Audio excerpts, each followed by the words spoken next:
When the Greeks reached the ford of the sweetly flowing river, eddying Scamander, whose father is immortal Zeus, Achilles cut the Trojan force in two. One half he drove towards the town across the plain, where the Greeks had stampeded off in panic on the previous day when glorious Hector was creating havoc. Here the Trojans poured across the plain in flight, and to hamper their escape, Hera confronted them with a dense fog. The rest were herded into deep-flowing Scamander with its silvery eddies. They fell into the water with resounding splashes. The rushing river roared and, as they swam about, whirled round in the eddies. The banks on either side threw back their cries. As a cloud of locusts lifts off to make for a river because of a raging fire which had suddenly sprung up and burns furiously, while the locusts huddle in the water, so the echoing current of deep eddying Scamander was filled by Achilles with a medley of men and horses. But Olympian-born Achilles, leaving his spear propped against a tamarisk bush on the bank, and taking nothing but his sword, leapt in like something superhuman with murder in his heart, and laid about him right and left. Hideous groans went up from the men being hacked to death by his sword, and the water was reddened with their blood. As fish dart away in terror before a huge dolphin and crowd into the corners of a sheltered cove where it consumes whatever it catches, so the Trojans cowered under the overhanging banks of that terrible river. When the work of slaughtering them had tired his arms, Achilles selected 12 young men and took them alive from the river to be a blood price for Patroclus' death. He drove them, bewildered like fawns, onto the bank and tied their hands behind them with the well-cut leather belts with which their strongly woven tunics were equipped. Then he left them for his followers to take down to the hollow ships, and in his eagerness for slaughter threw himself at the enemy again. There he encountered Lycaon, one of Priam's sons, who was making his escape from the river. He had met this man once before in a night raid and taken him unwilling captive from his father's orchard, where Lycaon was trimming the young shoots of a fig tree with a sharp knife to make chariot rails, when godlike Achilles descended on him like a bolt from the blue. On that occasion, Achilles had put him on board ship and transported him for sale to well-built Lemnos. It was Jason's son who bought him.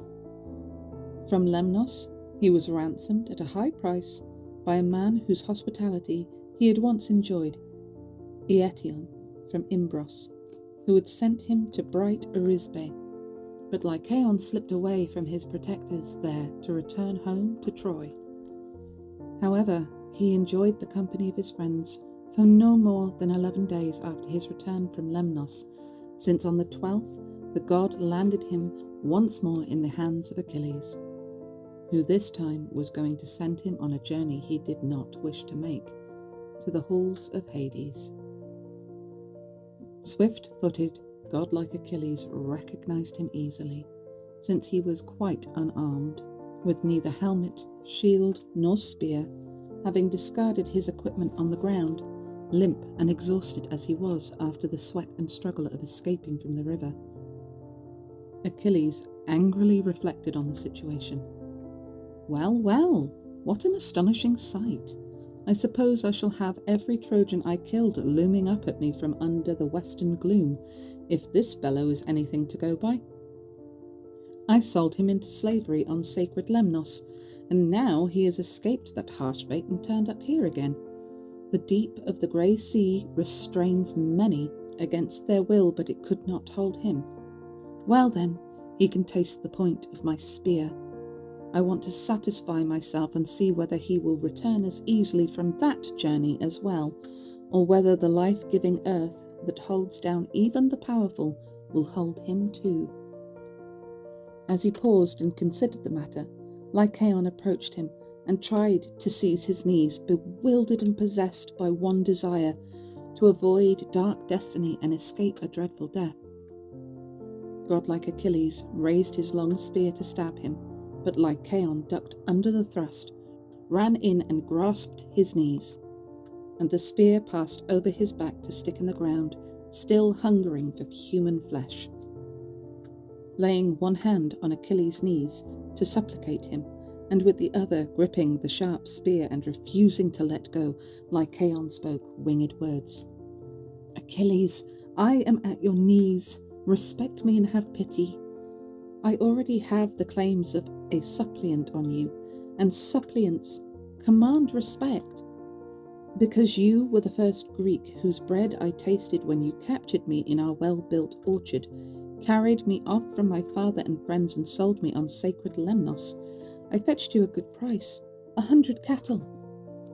But I was ransomed for 3 times as much, and after many hardships I returned to Ilium 12 days ago.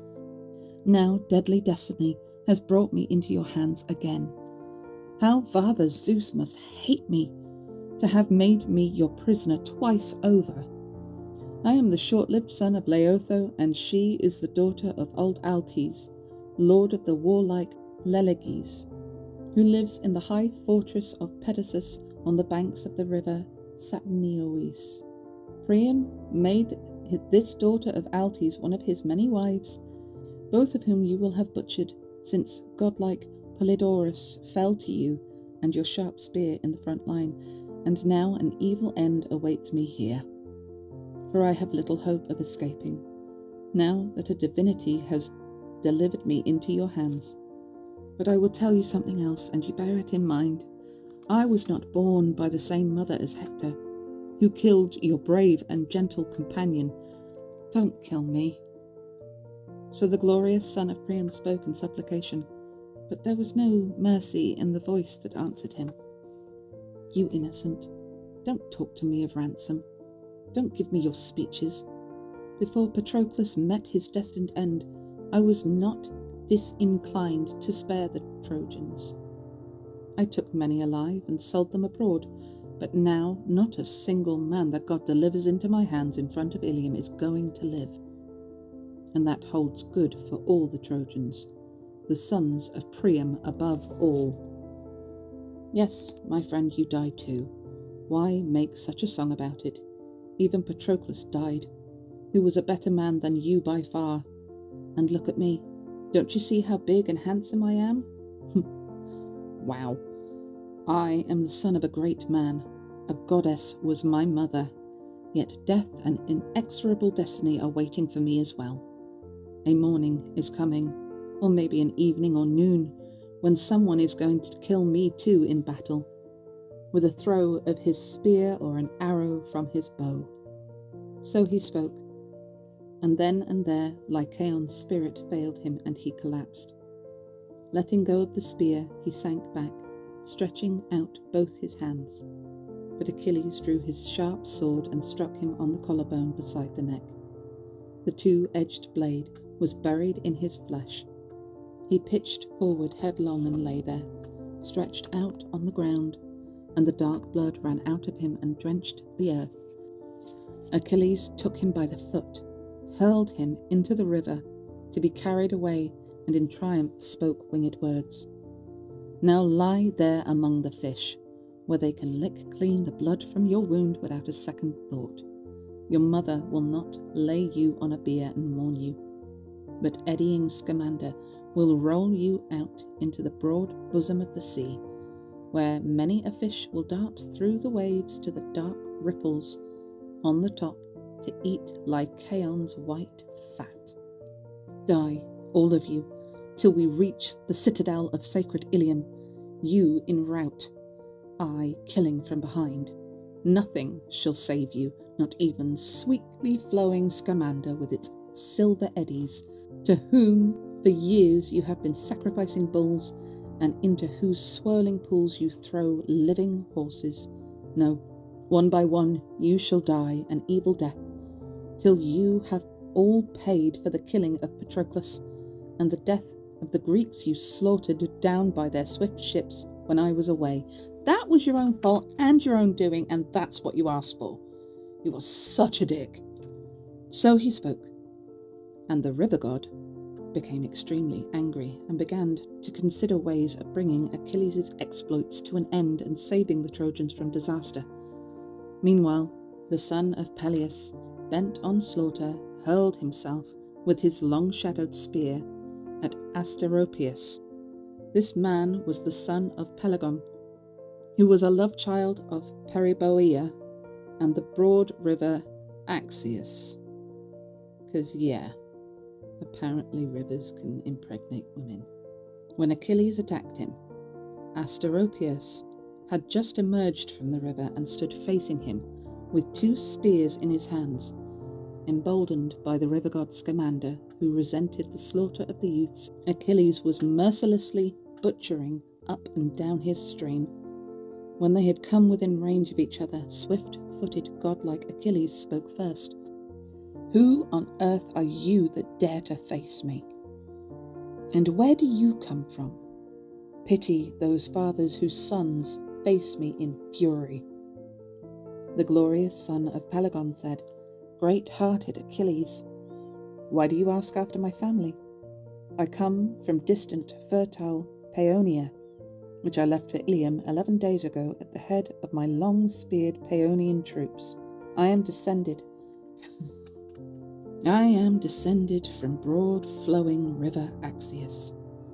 Axius, source of the loveliest water in the land, because apparently your mother just got in there and got pregnant? Axius was the father of the famous spearman Pelagon, and I see. Axius was the father of the famous spearman Pelagon, and I, they say, am Pelagon's son. But enough now, glorious Achilles, let us fight." So defiantly he spoke, and god-like Achilles raised his ash spear from Mount Pelion. But the warrior Asteropaeus, who was ambidextrous, threw both his spears at once. Now that's a talent. With one he hit Achilles' shield but failed to pierce it. The point was stopped by the gold that Hephaestus had put in as a gift. With the other he grazed Achilles' right elbow, causing the dark blood to flow, but the spear passed over him and stuck in the ground, still hungering for flesh. Now Achilles hurled his straight-flying ash shaft at Asteropaeus, determined to kill him. He missed his man and hit the high riverbank instead with such force that he buried half the length of the ash spear in it. Drawing his sharp sword from his side, the son of Peleus launched himself furiously at Asteropaeus, who was now trying in vain to wrestle the spear out of the bank with his great hand. 3 times, in his desperation to retrieve the spear, he shifted it a little. 3 times he gave up the struggle. The 4th time he tried again to bend and break Peleus's ash shaft. But before he could do so, Achilles was on him and killed him with his sword. He hit him in the belly by the navel, and all his innards gushed out on the ground. He lay there gasping, and darkness engulfed his eyes. Achilles, trampling on his chest, removed his armour and spoke in triumph.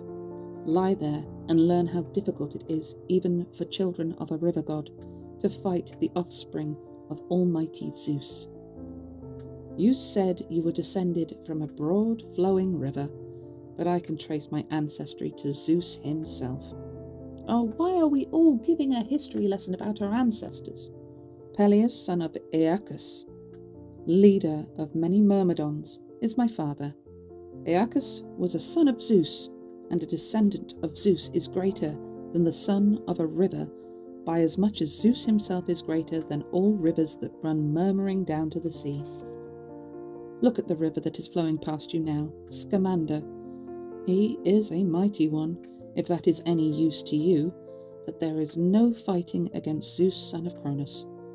Even Achelous, lord of rivers, is no match for Zeus, nor is the deep and potent stream of ocean, the source of all rivers, every sea, and all the springs and deep wells that there are. Even ocean is afraid of Almighty Zeus's lightning bolt and his terrible thunder when it peals from the skies. The guy's dead, he can't hear you, man.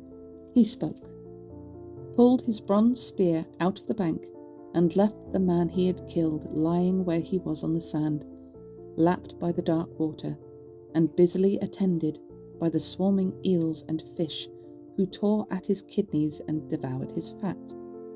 Then Achilles went after the Paeonians, in their plumed helmets, who had been left in a state of panic beside the swirling river when they saw their leader fall in the thick of the action to the sword and strength of the son of Peleus. He killed Thesilochus, Mydon, and Astipylus, Mnessus, Thracius, Aeneas, and Ophelestes.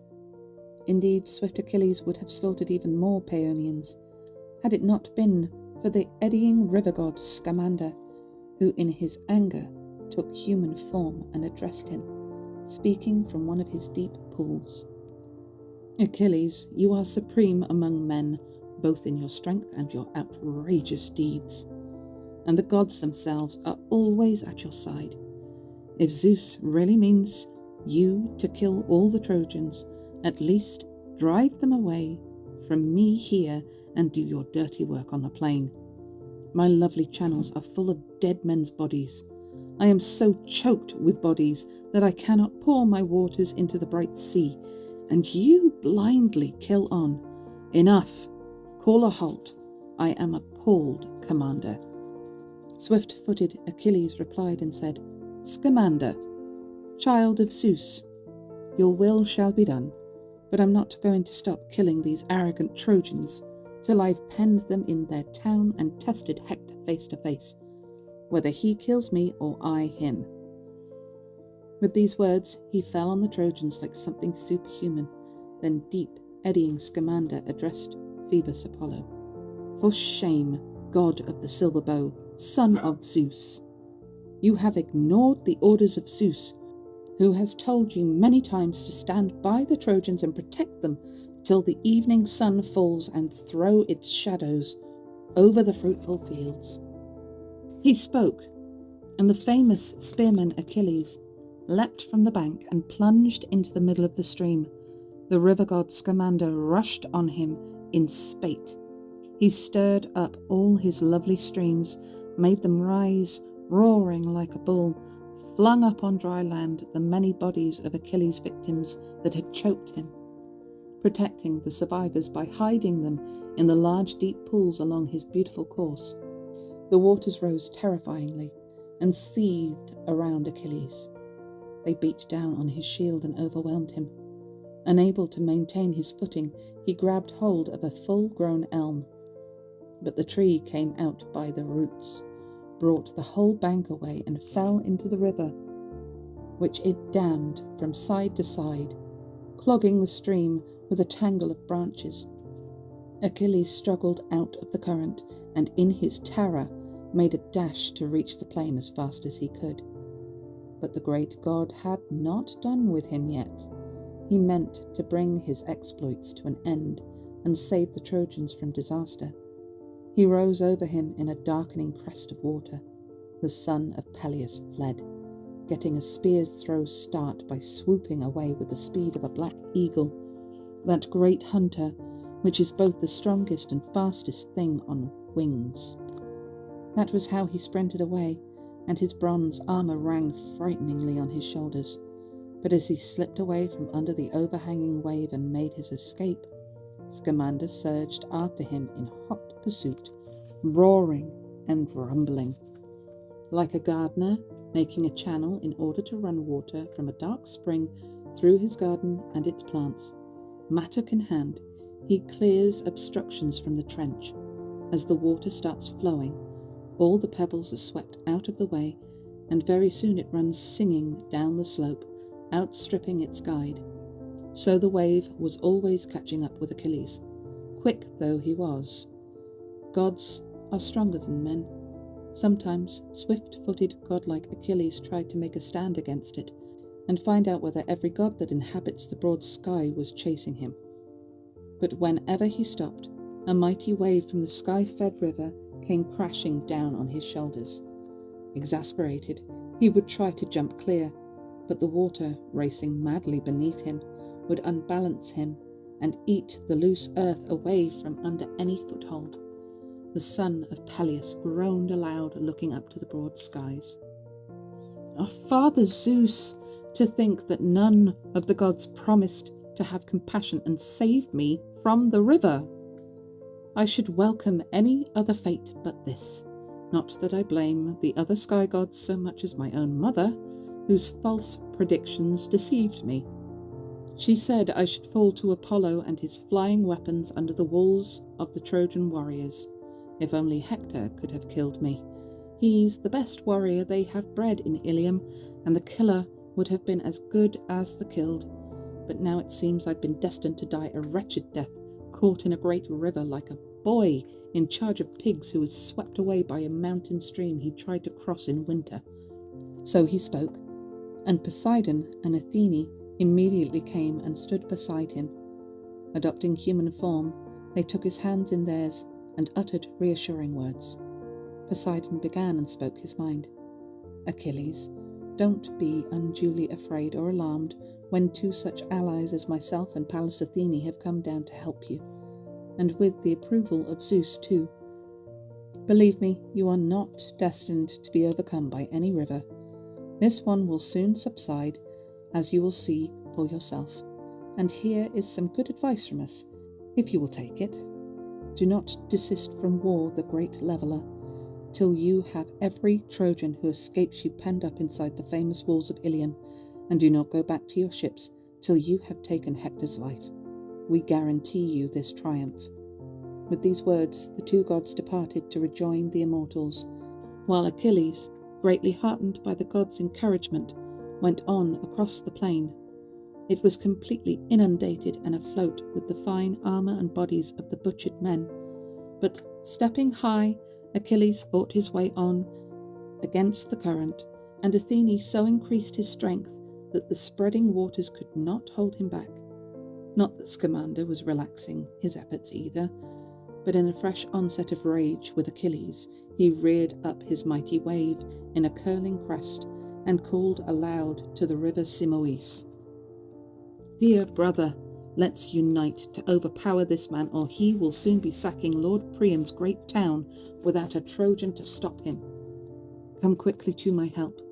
Fill your channels with water from the springs, replenish all your mountain streams, lift up a great breaker and send it down, seething with logs and boulders, so we can stop this savage who is carrying all before him. He thinks himself a match for the gods. But I say his strength and beauty will not save him now, nor that splendid armour. It will lie deep in the slime beneath my flood, and as for him, the sand will be his winding sheet, with shingle piled high above him. The Greeks will not know where to find his bones. I will bury him so deep in silt. His burial mound will be ready-made for him, and there will be no need to build him another when the Greeks hold his funeral." He spoke, and, boiling up, rushed upon Achilles with a towering surge, seething with foam, blood, and bodies. A dark wave from the sky-fed river hung high above the son of Peleus and was threatening to engulf him, when Hera, in her terror for Achilles, whom she thought the great deep eddying river was about to sweep away, gave a scream of alarm and immediately addressed her son Hephaestus. "Into action, little clubfoot god, my child! It's you we've been counting on to deal with Scamander in this fight.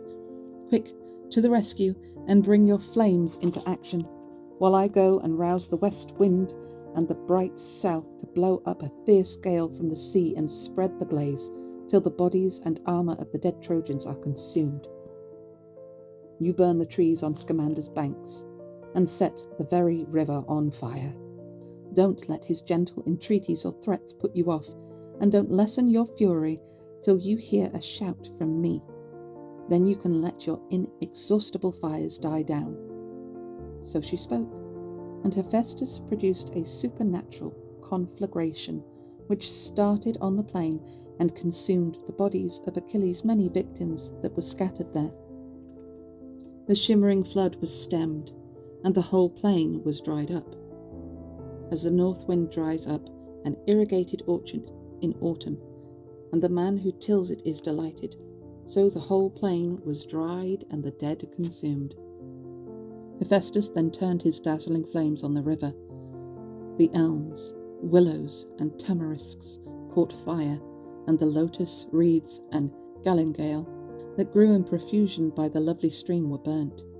In the very depths of the pools, even the eels and fish were tormented by ingenious Hephaestus's torrid blasts, and plunged about this way and that, in agony along the lovely stream. The mighty river himself was scolded and spoke out. Hephaestus, you're more than a match for any god. I can't cope with this blazing fire of yours. The fight's off. Let godlike Achilles go straight in and drive the Trojans from their town. Why should I get mixed up in other people's quarrels? He spoke with the fire rising around him, and his lovely stream began to bubble up. As a cauldron is brought rapidly to the boil by a roaring fire and dry logs burning underneath, and melts down the fat of a well-fed pig, while the fat spits up all round, so his lovely stream was consumed by fire, and its waters boiled. Overcome by the blast, delivered by the might of inventive Hephaestus, he lost heart and ceased to flow. He turned in supplication to Hera and spoke winged words. Hera, why has your son picked on my stream for persecution? Compared with all the others who are fighting on the Trojan side, I've done little to deserve it. However, if you tell me to, I will stop. But so must Hephaestus. I will do more. I will undertake an oath to make no attempt to save Trojans from their doom, not even on the day when their whole town is consumed by the devastating fires that will be lit there by the warlike Greeks. When the goddess white-armed Hera heard this from Scamander, she immediately spoke to Hephaestus, her dear son. Enough, Hephaestus, glorious child. It is not right to ill-treat a god like this merely to help mortals. So she spoke, and Hephaestus put out the supernatural fire, and the river began to flow back again along its lovely course. There was no more fighting between these two after Scamander's energy had been tamed. Hera, though still resentful, saw to that. But now the feud between the other gods, driven as they were by their loyalties in opposing camps, came to a head in a momentous and painful conflict, and they fell on each other with a thunderous clash, which made the great skies trumpet and the broad earth groan again. Zeus, sitting on Olympus, heard the din. He laughed to himself in delight when he saw the immortals come to grips and hold back no longer. Ares, piercer of shields, began the fight by making for Athene, bronze spear in hand, and shouting abuse as he came. You dog flea! Why have you set the gods at each other's throats again, you and your mad bravado? What have your obsessions pushed you into this time? Don't you remember when you encouraged Diomedes to stab me? You made no secret of it.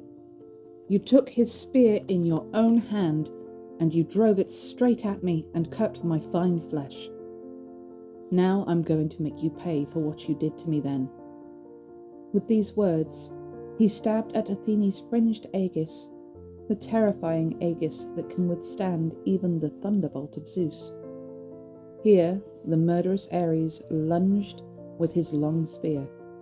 Athene drew back, and with her great hand picked up a rock that was lying on the ground, a big, black, rough boulder, which men of an earlier age had set up in the fields to mark a boundary. She threw this and struck wild Ares on the neck, bringing him down. There, with a great clatter of armour, he fell, covering 7 acres with his hair in the dust. Pallas Athene laughed, and triumphing over him, spoke winged words. You stupid fool! It never occurred to you, before you matched yourself with me, to consider how much stronger I was?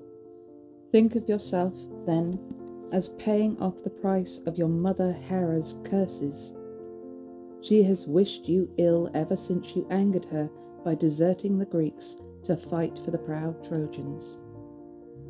With these words, Athene turned her brilliant eyes away, and Aphrodite took Ares by the arm and led him from the battlefield. He had scarcely recovered his senses and was groaning all the time. But the goddess, white-armed Hera, noticed this move on Aphrodite's part and immediately spoke to Athene with winged words. "Look sharp, Aratone, child of Zeus who drives the storm cloud.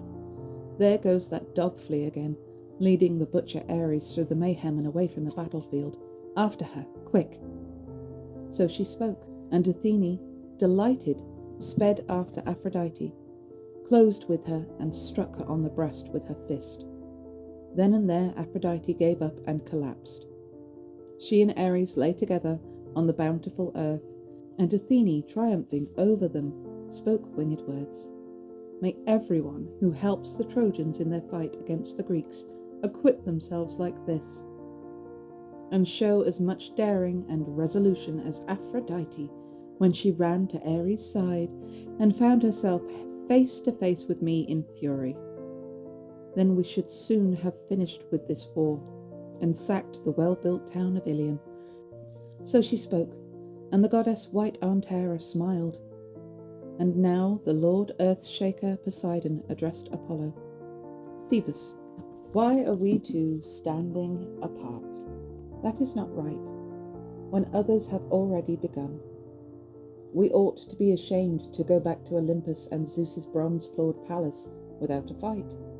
You begin, you are my junior, and with my greater age and experience, it would not be honourable for me to start."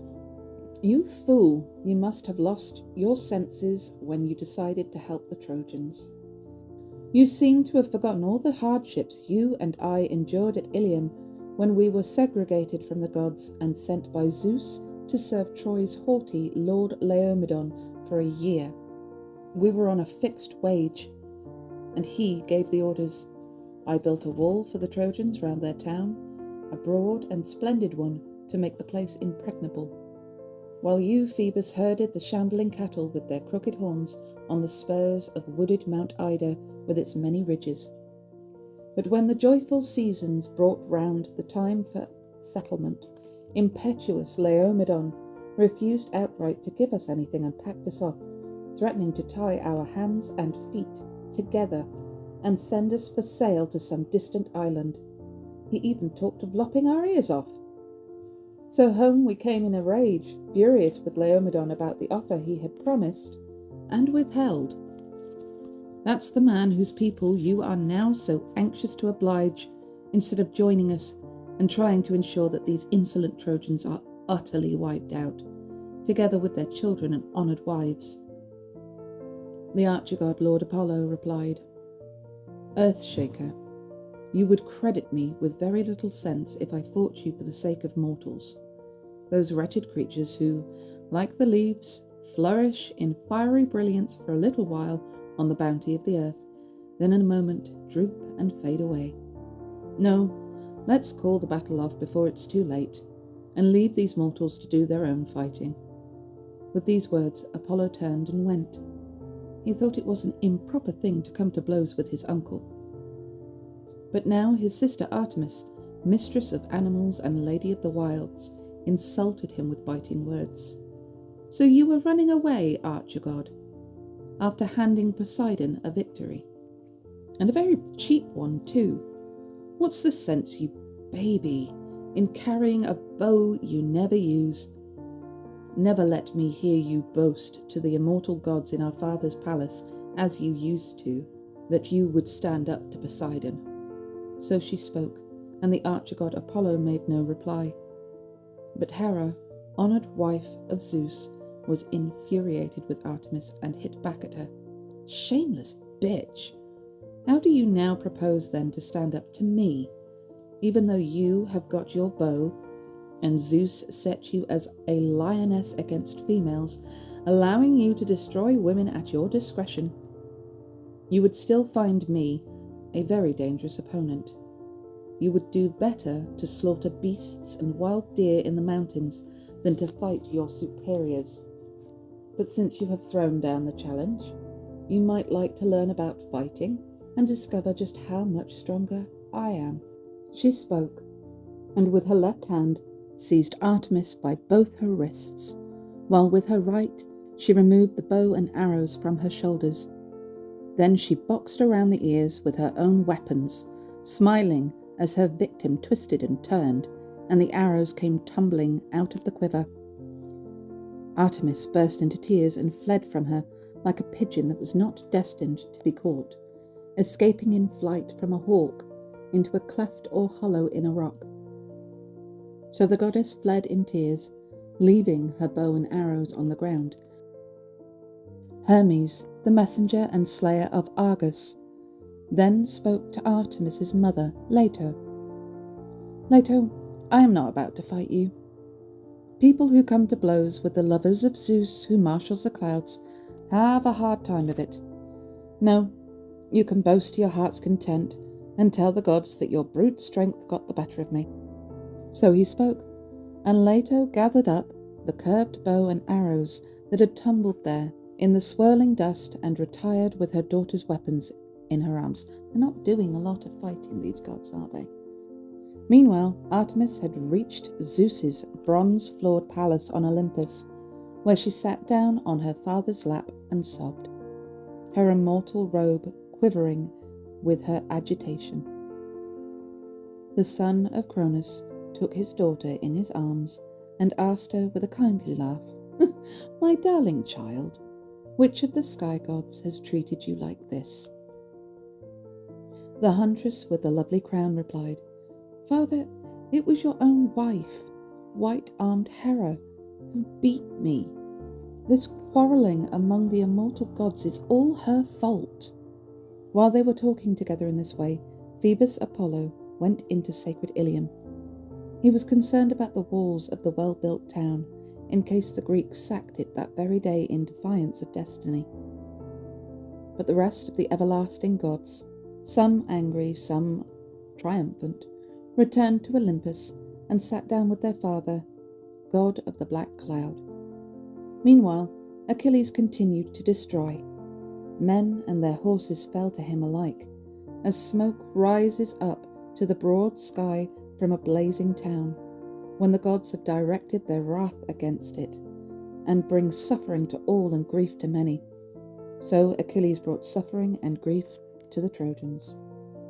Old Priam stood on the tower Poseidon had built, and saw awe-inspiring Achilles, and the panic-stricken Trojans driven before him in confusion, all resistance gone. He gave a cry of alarm, and came down to give urgent orders to the wall's tried and trusted gatekeepers. "Hold the gates open, till our routed forces reach the town. They have Achilles at their heels. I fear a disaster. Directly they are safely inside the town getting their breath back, close the doors tight. I am appalled at the prospect of that savage leaping inside our defences." So he spoke, and the men unfastened the doors and thrust back the bars. Safety beckoned through the open gates. Moreover, Apollo rushed out to meet them and avert disaster.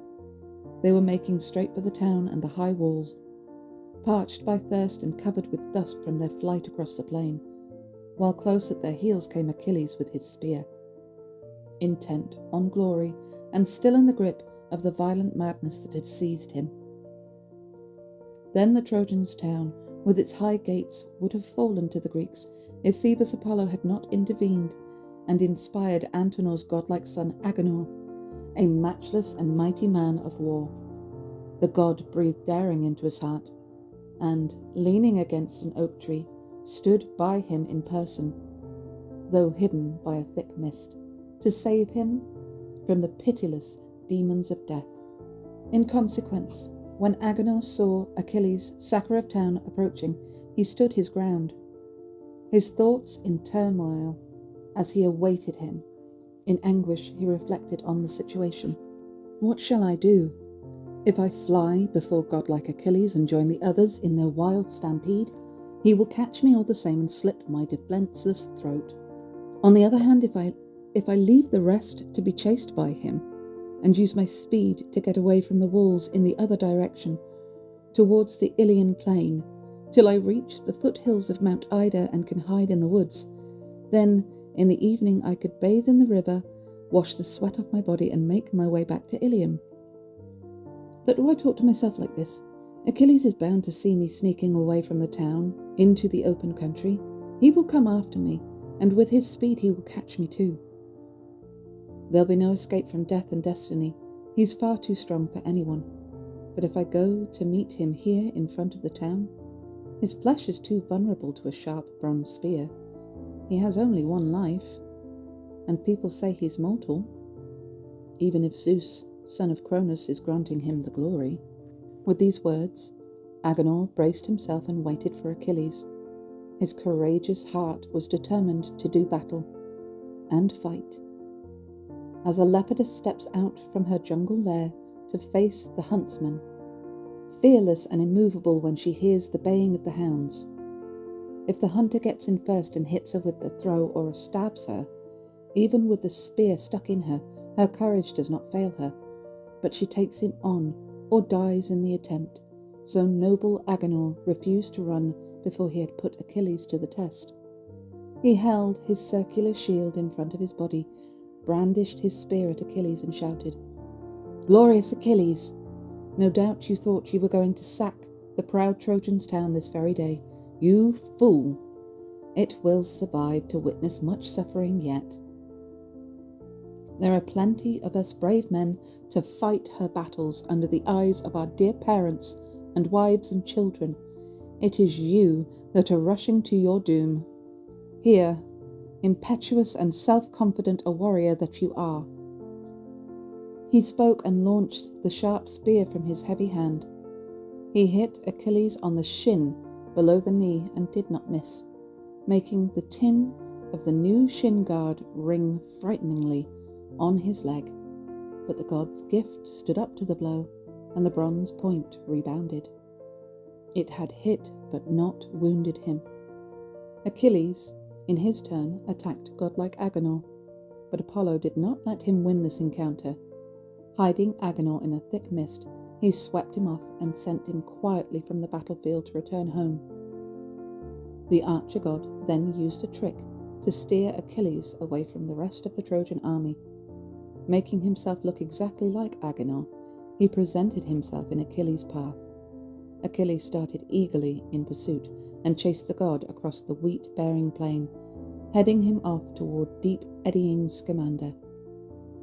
Apollo kept a little way ahead, all the time cleverly encouraging Achilles into thinking he could overtake him. Meanwhile, the rest of the Trojans, fleeing in a jostling crowd, reached the town with grateful hearts and filled it as they crowded in. They did not even have the spirit to wait for each other outside the town walls in order to find out who had got away or who had fallen in battle. Instead, those whose speed of foot had saved them poured eagerly inside.